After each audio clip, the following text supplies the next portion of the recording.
Hello everyone, welcome to Magnet Brains Hindi Medium channel. This is Palak Rakhiani, your English educator. My dear class 9 students, as you can see in this video, we are going to discuss the MCQs, multiple choice questions of our chapter A Truly Beautiful Mind. हमारी जो books हैं bee hive उसका एक बहुत ही बढ़िया सा chapter जो कि एल्बर्ट आइंस्टीन की लाइफ स्टोरी के ऊपर है वो हमने पढ़ा है. नाउ ये वीडियो एक क्विज के फॉर्मेट में होगा. क्विज के फॉर्मेट में क्यों? ताकि हमने जितनी भी पढ़ाई की है उसे हम अच्छे से रिवाइज कर पाएं एंड MCQs आपके एग्जाम के पैटर्न के अकॉर्डिंग भी काफ़ी ज़्यादा इंपॉर्टेंट है. तो what are we waiting for? Let's begin with this class. And before beginning मैं आपको बता दूं हमारा channel Magnet Brains Hindi medium आपको देता है absolutely free and quality education. So let's start. चलिए MCQ सबको कहानी पता है. एक सवाल आता है स्क्रीन के ऊपर जिसमें आपको 4 ऑप्शन दिखेंगे A, B, C और D. आपको बताना है फटाफट से क्वेश्चन पढ़ के जो आपने चैप्टर पढ़ा है उसके अनुसार करेक्ट आंसर, यानी कौन सा ऑप्शन करेक्ट होगा. So how will the story go? आपको सिंपल सा काम करना है. Just keep your notebooks with you. अपनी नोटबुक साथ में रखें. अपनी नोटबुक में आप जो है क्वेश्चन नंबर डालते जाएं और जैसे ही क्वेश्चन देखे अपना आंसर आप लिख दोगे वहाँ. जैसे फॉर एग्जाम्पल यहाँ पे आपको आंसर लग रहा है ऑप्शन सी है ना, एग्जाम्पल के लिए. तो आपने फटाफट से लिख दिया. देन मैं कुछ सेकंड दूंगी, मैं आपको बताऊंगी कि करेक्ट आंसर क्या है. अगर आपका आंसर सही निकलता है तो आप टिक करेंगे and if your answer is wrong then आप ईमानदारी से ऑनेस्टी से क्रॉस करेंगे. नाउ ऐसे ही आप काफ़ी सारे क्वेश्चंस कंप्लीट करेंगे. अराउंड 30 नंबर ऑफ क्वेश्चंस हैं, है ना. सब में जो जो भी टिक आया है, जहां गलत आया है, you will do it. And last में क्या काम करना है, आउट ऑफ 30 क्वेश्चंस आपको कैलकुलेट करना है अपना स्कोर. यानी मान लो आपके 25 आउट ऑफ 30 आए, है ना, 28 आउट ऑफ 30 आए, 20 आउट ऑफ 30 आए, जितने भी मार्क्स हो फॉर एग्जांपल वो आपको कैलकुलेट करके बता देने हैं इन दी कमेंट्स सेक्शन. नीचे कमेंट सेक्शन में स्कोर बताना है.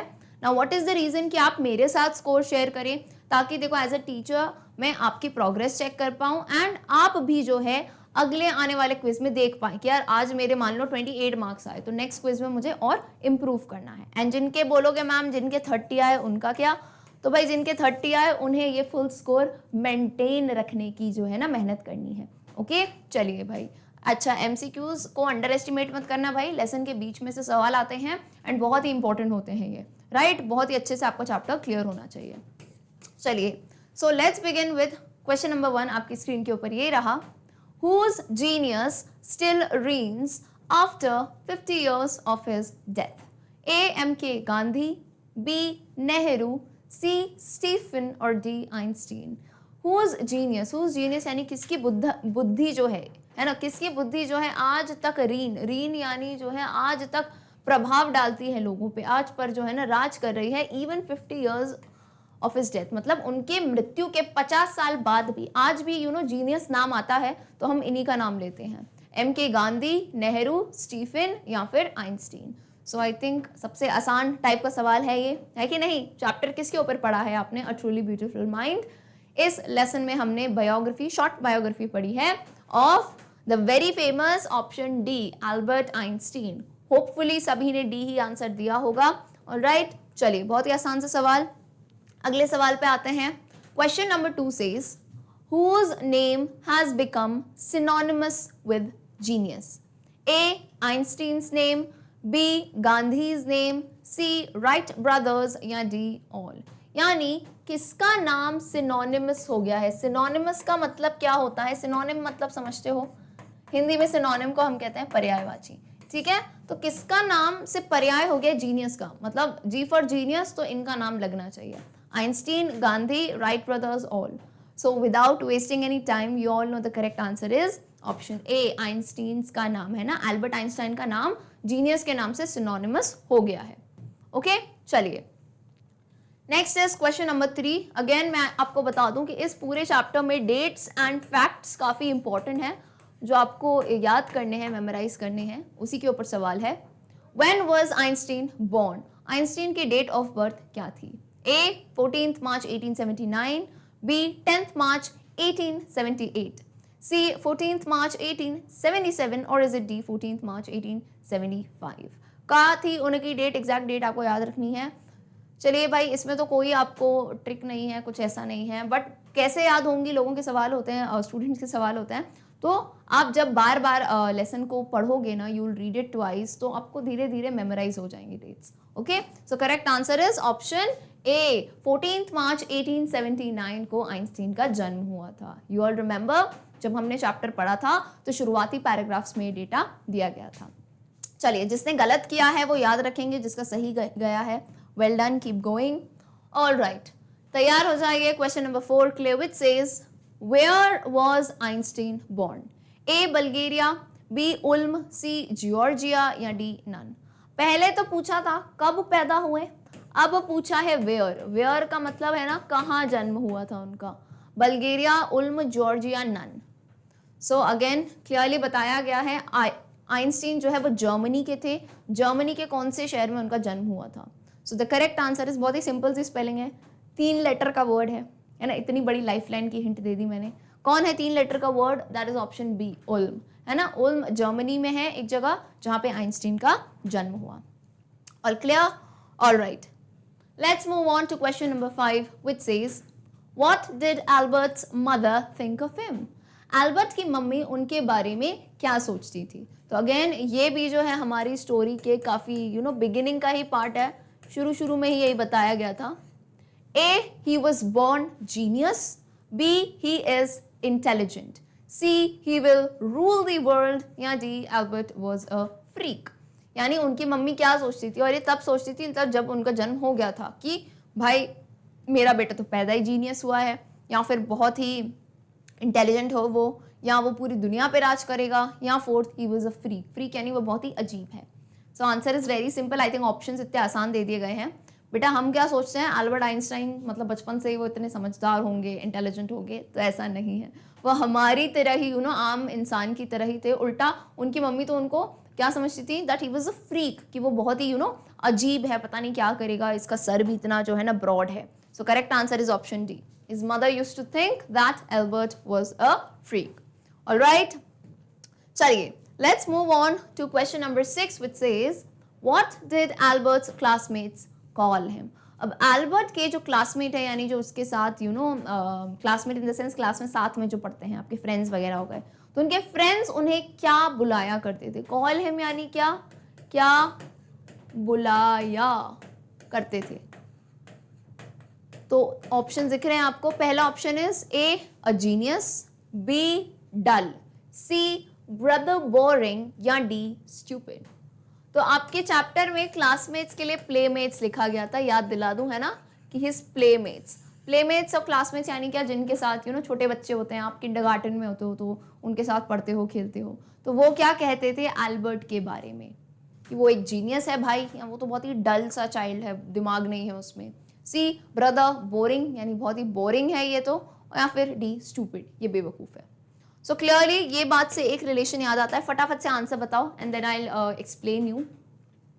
ओके, चलिए, टाइम्स अप. ये तब की बात है जब बताया गया था आइंस्टाइन जब छोटे थे तो उनको जो है ना बच्चों के साथ खेलना पसंद नहीं आता था.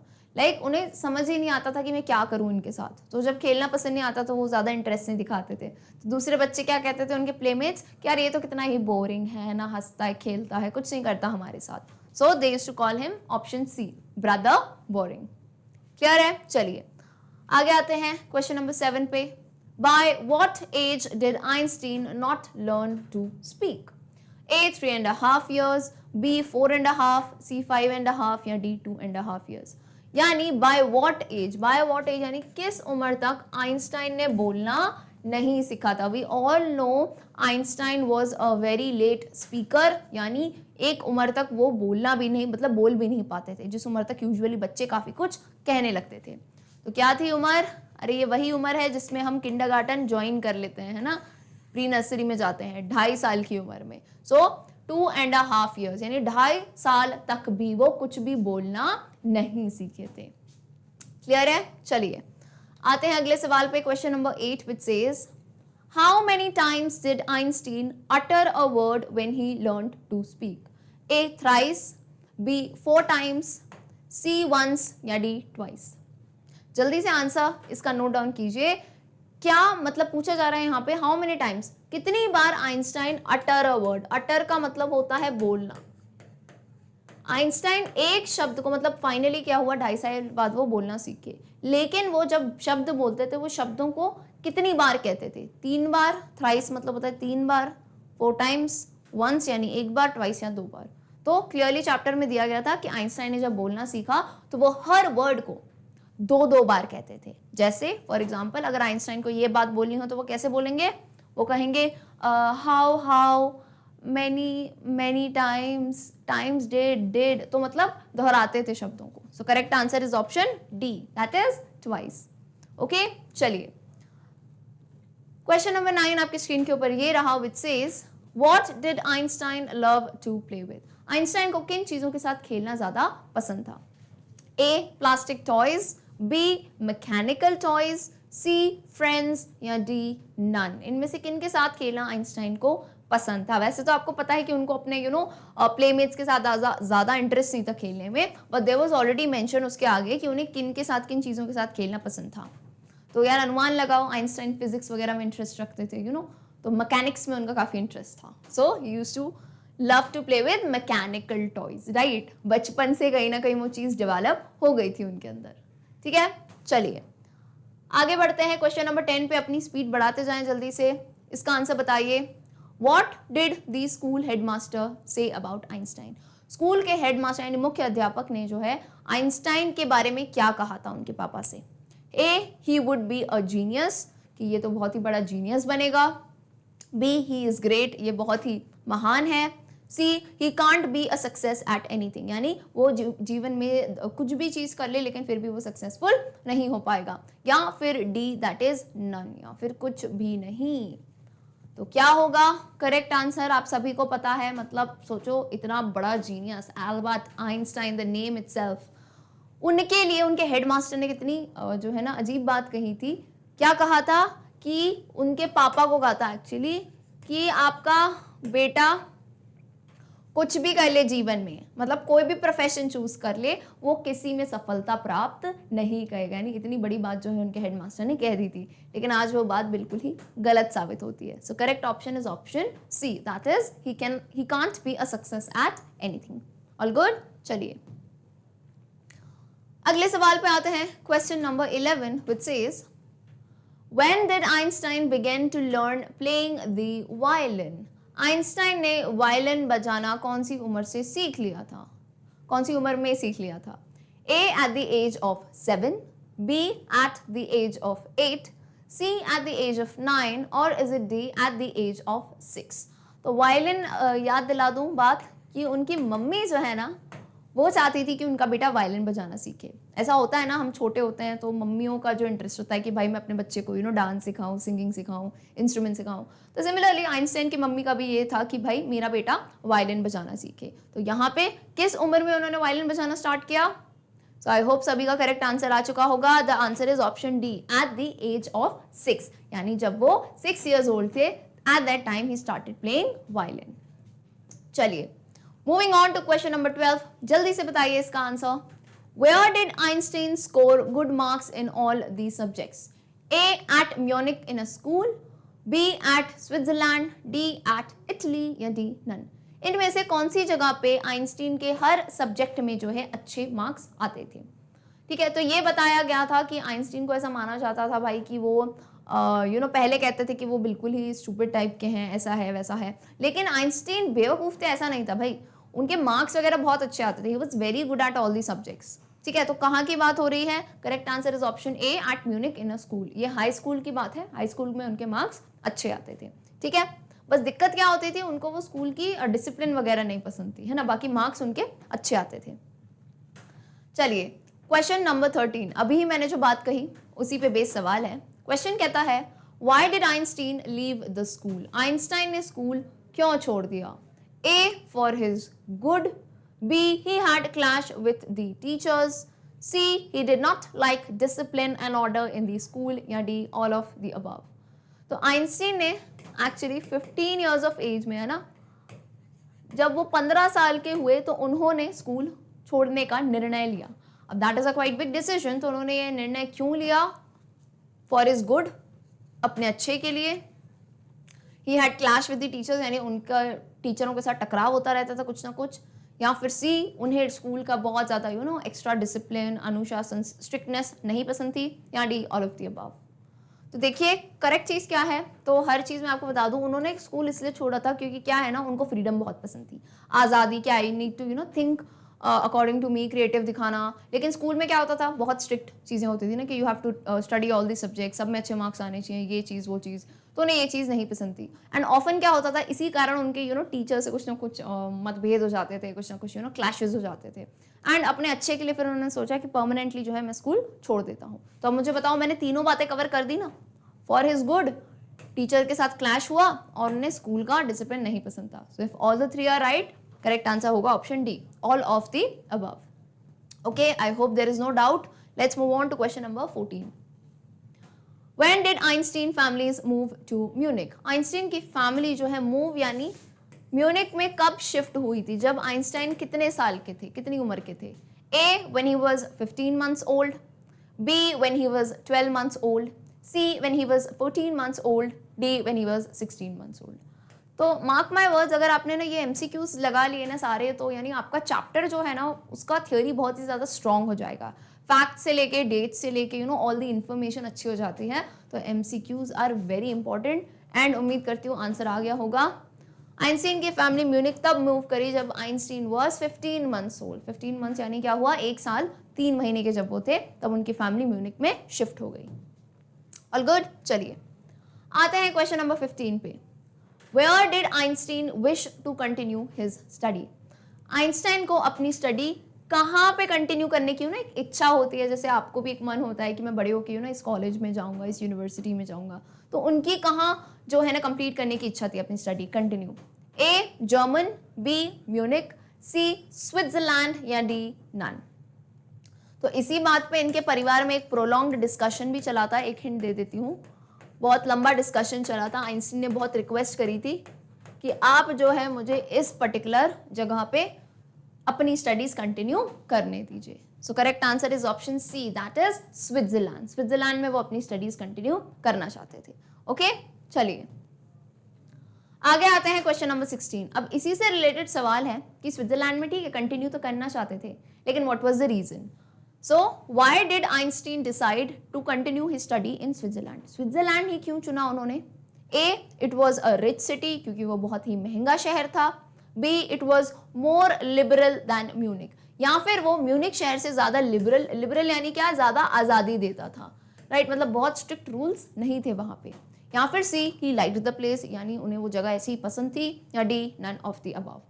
तो I have clearly told you Einstein was a freedom loving person. उन्हें आज़ादी बहुत पसंद थी, freedom of thoughts, freedom of expression.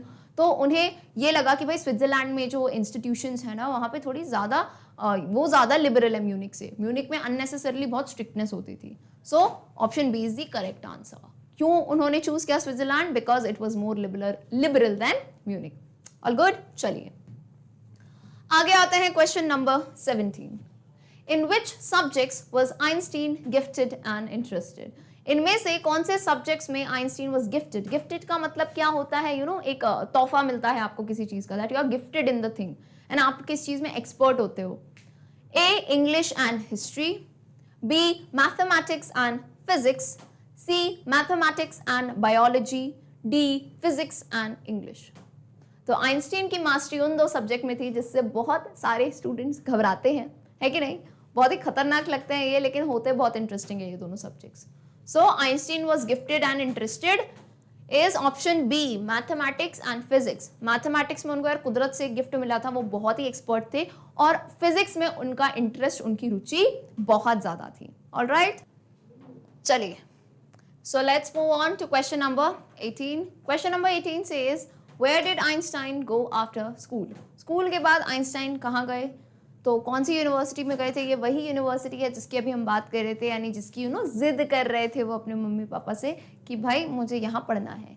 Is it A, to a university in Serbia, B, to a university in Munich, C, to a university in German, या फिर D, to a university in Switzerland? So I think recently अभी हमने इस जगह का नाम लिया है। So without wasting any time the correct answer is option D, to a university in Switzerland. वो यहाँ पे अपनी पढ़ाई कंटिन्यू कर रहे थे। चलिए Question number 19 says, what did Einstein call Mileva Maric? Einstein जो है Mileva Maric को क्या बोला करते थे? A. Clever creature, B. Silly, C. A Dumbo या D. A good lady. अब clever creature का मतलब होता है एक बहुत ही शातिर और एक बहुत ही इंटेलिजेंट प्राणी. B. Silly यानी जो स्टूपिड चीजें करता है. Dumbo का मतलब भी वही है जिसमें दिमाग नहीं है या फिर D. एक अच्छी lady. So we all know Einstein को मेलेवा मैरिक क्यों पसंद आई थी, जल्दी से आंसर बताइए, है ना. Einstein himself was very intelligent. तो ऐसा होता है ना जैसा आपका नेचर होता है, you like the same kind of interest वाला पर्सन. सो यहाँ पे करेक्ट आंसर क्या है? Option A, clever creature. Einstein ये समझते थे कि भाई वो बहुत ही क्लेवर है, बहुत ही स्मार्ट एंड इंटेलिजेंट है. ऑलराइट, चलिए मेलेवा मैरिक कौन थी पता है ना? आइंस्टाइन की first wife. Okay, let's move on to question number 20, which says, why did Mileva Maric come to the university at Zurich? सवाल ये कहता है कि मेलेवा मैरिक जो ज्यूरिक में यूनिवर्सिटी है, यानी आइंस्टाइन और ये दोनों जहां पढ़ रहे थे, वो वहां पे क्यों आई थी, है ना. तो क्योंकि ये कहाँ की रहने वाली थी? सर्बिया की रहने वाली थी, है ना. तो वो यहाँ से ज्यूरिक में क्यों गई थी? ज्यूरिक कहाँ पे है? स्विट्जरलैंड में ही है. अच्छा, कुछ लोग कंफ्यूज होते हैं, मैम ज्यूरिक अलग है, स्विट्जरलैंड अलग है. ज्यूरिक स्विट्जरलैंड में ही है ना. स्विट्जरलैंड में एक सिटी का नाम है ज्यूरिक. ठीक, तो यहाँ पे बताओ मिलेवा क्यों आई थी Zurich? A, it was the only university which gave degrees to women, यानी ये इकलौती यूनिवर्सिटी थी जो वुमेन को उस टाइम में डिग्रीज दिया करती थी. B, it was a good university. C, it was near her city, या D, she liked the place. So according to the lesson what is the correct answer? जल्दी बताइए कि मिलेवा क्यों आई ज्यूरिक की यूनिवर्सिटी में. तो होता क्या था उस टाइम की बात, क्या होती थी भाई, है ना, 1900s की आप बात कर रहे हो, है ना. तो उस सेंचुरी में, 18th सेंचुरी में क्या चलता था कि बहुत दिक्कतें होती थी एजुकेशन को लेके, है ना. एजुकेशन सबके लिए नहीं होती थी. Usually only males used to get education, higher education. तो यहाँ पे वो बहुत ही गिनी चुनी यूनिवर्सिटीज़ में थी ज्यूरिक की, जो कि वुमेन को डिग्री देती थी. इसलिए जो है मेलेवा मैरिक वहाँ पे पढ़ने आई थी. ठीक है, so option A becomes the correct answer. चलिए आ जाते हैं क्वेश्चन नंबर 21 का आंसर बताइए. Whom did Einstein fall in love with? Einstein को किससे प्रेम हो गया था? A, a girl from Munich, B, a girl from Serbia, C, a girl from Germany, या D, none of these. तो आई थिंक पिछले क्वेश्चंस में मैं आपको आने वाले क्वेश्चन की हिंट बता ही देती हूँ. अभी मैंने आपको बताया था मेलेवा मैरिक वही थी जिससे आइंस्टाइन को जो है ना, he fail in love with her. And Mileva कहाँ की रहने वाली थी? सर्बिया की रहने वाली थी. तो आइंस्टाइन को किससे प्यार हुआ? A girl from Serbia. ठीक है, चलिए आ जाइए क्वेश्चन नंबर 22 पे फटाफट से. Question says, when did Einstein complete his graduation? कौन से ईयर में आइंस्टाइन की ग्रेजुएशन जो है यूनिवर्सिटी से कंप्लीट हो गई थी? ए, 1912, बी, 1900, सी, 1901, या फिर डी, 1978. 1901 भी कह सकते हो, 1901 भी कह सकते हो, या 1901. तो कब कंप्लीट हुआ उनका ग्रेजुएशन? याद कीजिए, he completed in graduation in the year, सबको याद होनी चाहिए dates, data. Correct answer is option B, that is 1900. Alright, 1900 में उनका ग्रेजुएशन जो है कंप्लीट हो गया था. आते हैं अगले सवाल पे, क्वेश्चन नंबर 23. जल्दी से बताइए इसका answer. At what age did Einstein do his graduation? कौन सी उम्र में आइंस्टाइन ने ग्रेजुएशन कंप्लीट किया? यानी ईयर की तो बात कर ली मैम, 1900 में हो गया, यानी इस साल में आइंस्टाइन कितनी उम्र के थे? A, at 21 years of age, B, at 22 years of age, C, at 23 years of age, या फिर D, at 24 years of age. कौन सी उम्र में उन्होंने अपना ग्रेजुएशन कंप्लीट कर लिया था? So correct answer is option A, that is at 21 years of age. And usually इसी एज में लोग अपना ग्रेजुएशन कंप्लीट करते हैं. ठीक है, चलिए तैयार हो जाइए अगले सवाल के लिए. जल्दी से बताइए इसका आंसर. अगेन डेट पे बेस्ड क्वेश्चन है. When did Einstein secure a job? Secure का मतलब होता है कि आइंस्टाइन को अपनी नौकरी कब मिल गई, है ना, एक प्रॉपर जॉब. ए, 1901, बी, 1903, सी, 1902, या डी, 1904. तो इसका अगर हिंट दूं मैं, तो ग्रेजुएशन के 2 साल बाद, इन the year which he graduated, after 2 years उनको जो है एक टेक्निकल एक्सपर्ट की जॉब मिली. तो अभी पीछे हमने डिस्कस किया था भाई ग्रेजुएशन कब हुआ? 1900 में. जॉब कब मिली? 2 साल बाद। तो कितना हुआ? 1902। So correct answer is option C. 1902 में उन्हें जो है अपनी जॉब मिल गई। ओके, प्रॉपर जॉब उन्होंने सिक्योर कर ली। चलिए फटाफट से आइए, कुछ ही सवाल बचे हैं, जल्दी से आंसर बताइए। Question number 25, before securing a job what did Einstein do and which theory did he give to the world? यानी एक जॉब सिक्योर करने से पहले प्रॉपर जो है ना, आइंस्टाइन ने कौन सी थ्योरी दी दुनिया को, है ना? A worked as a mechanic, he gave the theory of life, theory of light. B working as a teaching assistant and gave private lessons. C played violin, he invented the phone. D none. तो before securing a job का मतलब क्या है कि अभी एक proper उनका job नहीं था, तो वो कौन सी चीज कर रहे थे उस टाइम पे? लाइक 1900 में ग्रेजुएशन हुआ, 1902 में उन्होंने जो है जॉब मिली, तो उसके बीच के फेज में वो क्या कर रहे थे? So he was, correct answer क्या है? Option B, he worked as a teaching assistant. वो एक टीचिंग असिस्टेंट के तौर पे काम कर रहे थे और प्राइवेट लेसन्स दे रहे थे। प्राइवेट लेसन्स एज इन जिन्हें हम प्राइवेट ट्यूशंस भी कहते हैं। क्लियर है? चलिए तैयार हो जाइए अगले सवाल के लिए। Question number 26, the question says what does this lesson a truly beautiful mind speak about? अब लेसन का नाम तो है अ ट्रूली ब्यूटीफुल माइंड, लेकिन ये लेसन किस चीज के बारे में बताता है, किसके बारे में है?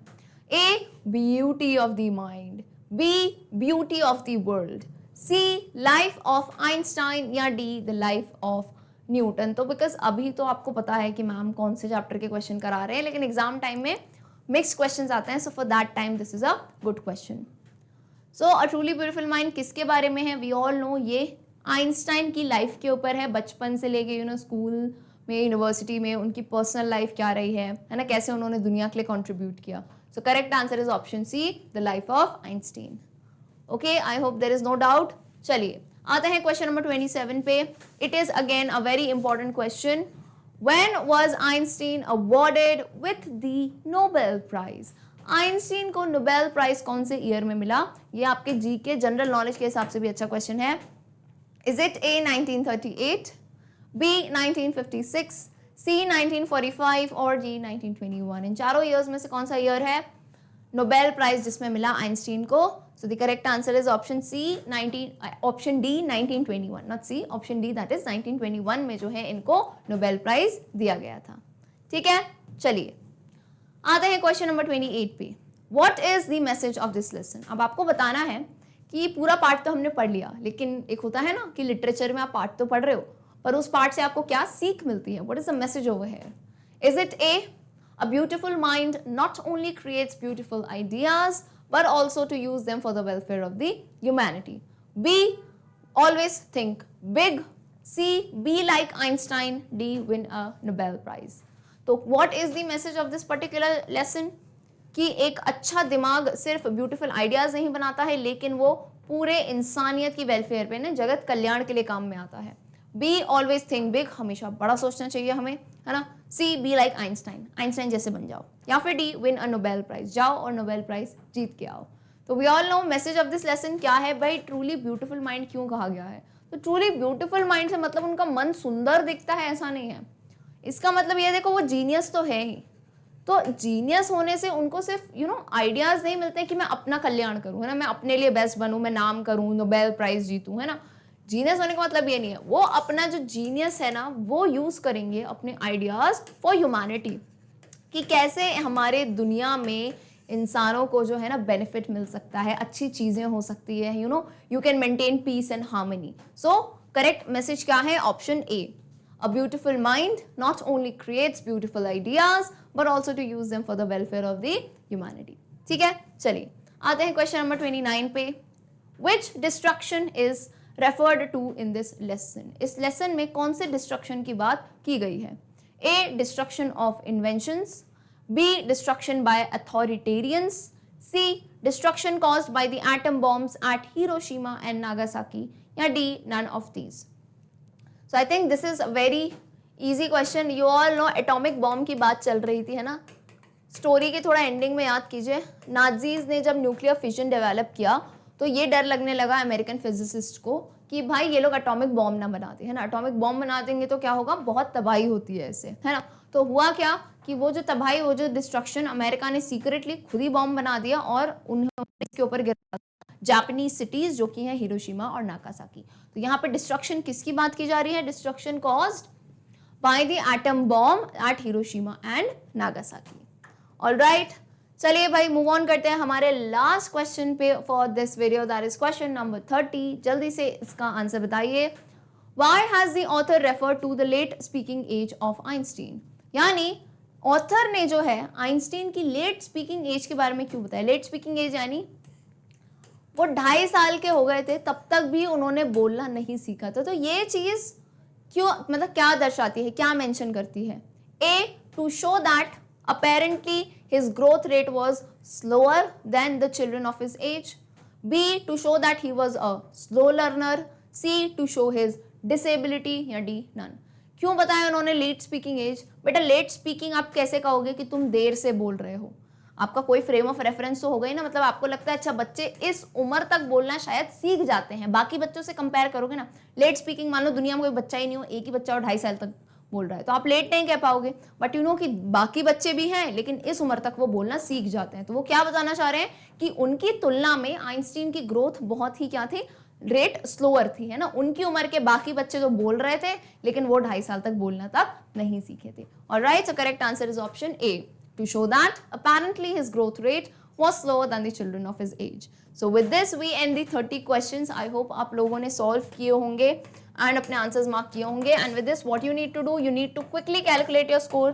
ज़्यादा time मत लो, फटाफट से score निकालो and नीचे comment section में बता दो whatever your score is. For example, if you scored 21 out of 30, any score बस आपको ऐसे करके डाल देना है comment section में, ताकि अगले quiz में आप जो है अपनी प्रोग्रेस कर पाएं। And with this we will end this particular quiz session. उम्मीद करती हूँ आपको बहुत ही मजा आया होगा क्विज सॉल्व करने में। अगर वीडियो अच्छा लगता है तो वीडियो को लाइक ज़रूर करें एंड कमेंट सेक्शन में अपने व्यूज़ बताएं, ताकि हम ऐसे ही वीडियोस जो हैं आपके लिए बनाते जाएं। So let me tell you, our channel Magnet Brains Hindi medium provides absolutely free of cost education. यहाँ पे आपको किसी भी वीडियो लेक्चर्स को देखने के लिए कोई भी चार्ज पे करने की ज़रूरत नहीं है। We provide free and quality education and with that let me tell you, हमारे पास क्लास 7th से लेकर 12th तक के ई नोट्स भी अवेलेबल हैं। ये वही नोट्स हैं जो एक्सपर्ट टीचर्स द्वारा बनाए गए हैं आपकी स्टडी को और बेहतर करने के लिए। तो इन ई नोट्स को आप नीचे जो है डिस्क्रिप्शन में दी गई लिंक से ले सकते हैं। तो मिलते हैं हम हमारी अगली क्लास में, तब तक के लिए गुड बाय।